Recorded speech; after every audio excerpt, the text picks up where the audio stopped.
Mad Max review. So this is going to be my 10-minute Mad Max review, and I'm going to tell you this right now, just in case you don't want to hear me talk that much. Go buy the game. It is definitely worth $60, and if you're a fan of Shadow of Mordor or any of the Batman games, you should definitely pick up this game. And if you're not, if you've never played those games and you play this one and enjoy it, go check those games out. Awesome games, except for Batman. It's been disappointing lately. But anyways, here goes my 10-minute review of... Well, got an update. Here goes my 10-minute review of Mad Max. So Mad Max has amazing graphics. Pretty much cinematic, beautiful, even though the game takes place in pretty much a wasteland. Pure dirt and everything, still looks beautiful. Great details to small objects, whether they're small weather effects or just rocks. Yeah, some things don't look that great, but they're things that you're probably just going to drive right by. Everything that needs to look good, looks good. Environment doesn't very often change, but only when leaving for like different areas ruled by different people. It's a little complaint, but I mean, for people who think I'm just going to praise this game, they're just like, no. There's problems. But all art fits the world the way it's supposed to. Everything that looks the way it does is supposed to look that way. There's no new looking materials because it's a wasteland, so everything has rust, holes in it. So graphics, amazing. Frame rate, it's actually really good. Really good. On PC especially, it runs 120 depending on what kind of rig you have. Yeah, PC is actually really good. Gameplay wise, like I said, if you like Shadows of Mordor or Batman, it's just like that combat style. The only difference is you have a gun, but the gun is you're using it to save bullets. You're only using it when you know you can kill someone with it or get a good something with it. But bullets are very scarce, so when you shoot, you can either do a quick shot, but you can't really move while shooting. The only gun you have is a double barrel shotgun that you can upgrade to triple barrel and ridiculous stuff. But I didn't really have any complaints with it. Most of the time I just enjoyed punching people anyways. The combat system is a lot more difficult in my opinion to Shadows of Mordor and Batman. I don't know why, it just felt that way. Could just be me. Car controls and driving skills, everything is bad at the beginning because you suck at the beginning. You just got your face kicked in, I'll say face. But it's good when you start learning how to actually drive. So don't just start picking up the controller and as soon as you get in the car just be like, oh, this game sucks, I can't drive in it. Just relax, okay? Relax.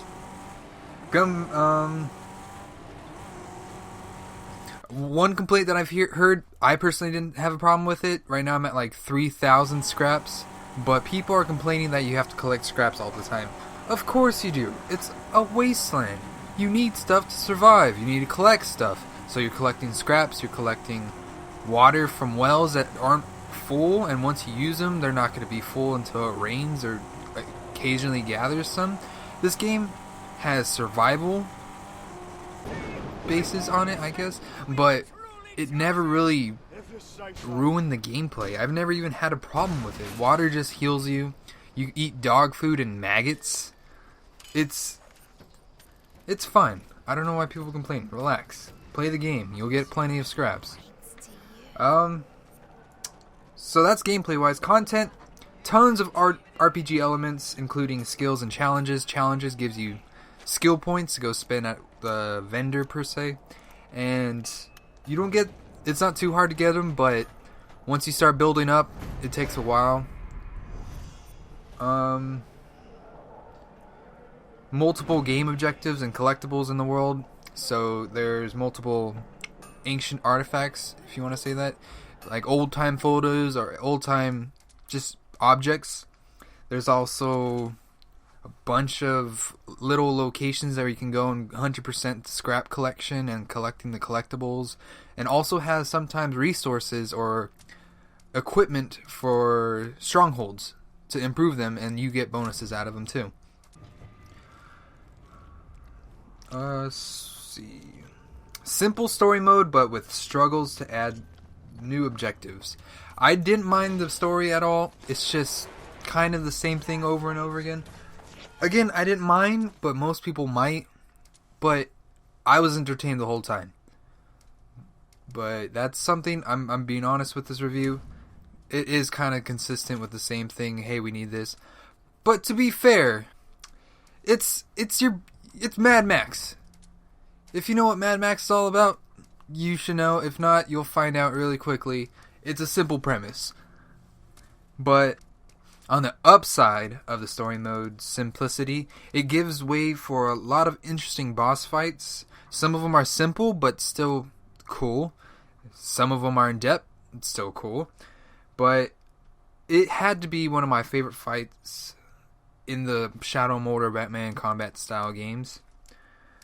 And side characters, very interesting, very full of character. They're not just bland cutouts.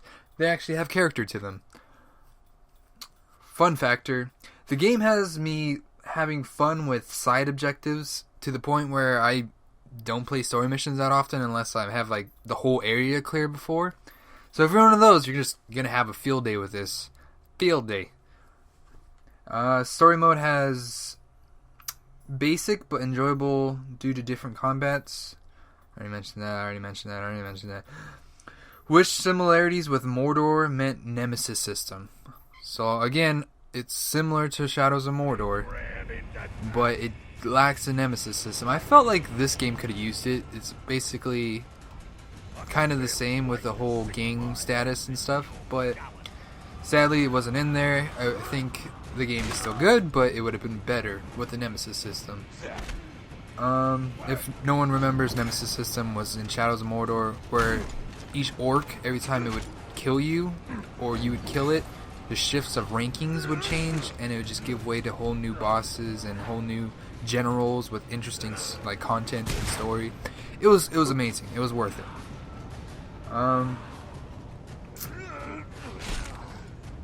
Can be overwhelming at times with content. Like, again, if you're one of those people where you have to do everything around you because there's a bunch of things around you to do, it can be overwhelming where you want to take a break here and there, but it never gets too bad where I want to stop playing the game in general. But it's kind of, it's jam-packed with stuff to do. No matter how small it is, no matter how big it is, there's tons of things to do, ton of content. Can be a good thing, can be a bad thing, but in my case, I really enjoyed it. So you should be fine. You should be fine. Overall, I feel people only problems that they've had with this is they wanted the game to be like the movie, where it's just action. Go watch the movie again. Go watch. Don't encourage games to only be 2 hours long. The Order. No, we don't want that. We want actual gameplay. And this one's like 20 hours of gameplay at most, at least, average, I guess. It's a great game with good pacing that's up to the player, not the game. You can literally just go mission, and occasionally have to go do some side things. But overall, it's up to the player on the pacing of the game. If you're getting caught up with doing side quests, don't blame the game for going too slow. I'm glad this game has durability and longevity that most don't. Like I said, most games nowadays are just either remakes or just games that don't last as long as I need them to. I mean, I have nothing else to do. I need to play a video game. It doesn't last long. I can't play it. But this one, no problem at all. And it does help that it came out with Metal Gear Solid, so those are two games that are going to take me a while. So, there you go. This game is worth $60 in my opinion. I'm telling you that again, in case you for some reason didn't hear me in the beginning. This game is worth $60. You may hear me in my reviews where I'll tell you, if they're not, this game is worth it. Sure, if you want to wait, that's fine, but I'm saying you're not going to waste $1 on this game. This game has so much for you to do, and so much just great gameplay. Whether you're playing on a PS4, A PC and maybe the Xbox, haven't heard from it, but I haven't also heard any bad things. But PC, I've heard amazing things. PS4, I've been playing hours and hours and hours of. Perfect. It just runs fine. I haven't seen any bugs personally. I haven't seen one bug at all. But I'm going to have to give this game an 8 out of 10. Just amazing game. I wish it would be able to make it on the Game of the Year list that I'm going to have, but sadly, it's only going to be 5 out of the whole year, and a lot of those spots are already taken. But this game, if I was making a 10 games of the year, this would definitely be on that list. Alright guys, if you had any questions, leave a comment below, but if you disagree with me, go ahead, comment below again. I have a right to opinion, just like you do. I'm just trying to help anyone who doesn't know about games coming out or just wants a little bit more information before they spend their hard-earned money. So, thanks for listening to me, guys. I hope I didn't drag on too long again. It's only a 10-minute review. And there'll be more in the future. So, like, favorite, subscribe, and you know the rest, I guess.